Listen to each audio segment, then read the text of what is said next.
क्या आपने कभी सुना है एक ऐसा योद्धा जिसके मरने के बाद भी दुश्मन उसकी मुट्ठी में फंसे बाल देखकर कांप उठे? क्या आपने कभी सुना है किसी सैनिक के बारे में जो लड़ते लड़ते शत्रु सेनापति के बाल पकड़कर सिर धड़ से अलग कर दे, और जब उसका शरीर मिला तो उसके हाथ अब भी दुश्मन के बाल पकड़े हुए थे?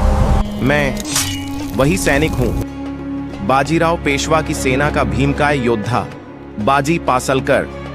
मेरी कहानी मैं खुद सुनाता हूं। मैं बाजीराव पेशवा के समय का एक साधारण मराठा सैनिक था, लेकिन मेरे अंदर एक ही आग जलती थी। यह मिट्टी किसी के आगे झुकेगी नहीं। साल था 1728।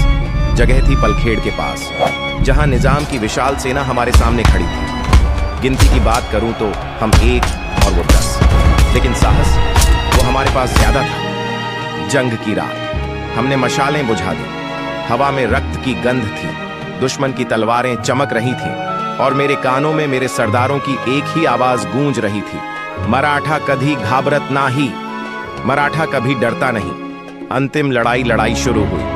धूल, खून और चीखों के बीच मैंने देखा निजाम का एक खास सेनापति हमारे सैनिकों को मार रहा था। वो रुक नहीं रहा था, मुझसे रहा नहीं गया। मैंने अपनी तलवार उठाई, घोड़े को एड़ी मारी और मैं उसकी तरफ झपटा। उसने वार की, मैं बचा।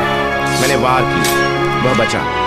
लेकिन फिर एक पल आया जो इतिहास बन गया। मैंने उसकी ढाल तोड़ी, उसके बाल पकड़ लिए और पूरी ताकत से एक ही वार में उसका सिर धड़ से अलग कर दिया। लड़ाई खत्म हो चुकी थी, लेकिन मेरी सांसें भी खत्म हो चुकी थी।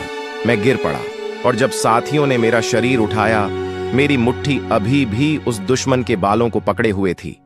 मेरी मौत के बाद मेरी इस वीरता को देखकर बाजीराव पेशवा ने कहा, ऐसे सैनिक जन्म से नहीं बनते, भगवान उन्हें खुद गढ़ता है। मेरी तलवार आज भी कई संग्रहालयों में रखी है, और मेरा नाम लिखा है बाजी पासलकर, वो मराठा योद्धा जिसने मरते मरते भी दुश्मन को छोड़ा नहीं। इतिहास सिर्फ किताबों में नहीं, हम जैसे सैनिकों की नसों में लिखा जाता था। क्या आप ऐसी और अनसुनी सच्ची कहानियां सुनना चाहेंगे? तो लाइक करें, शेयर करें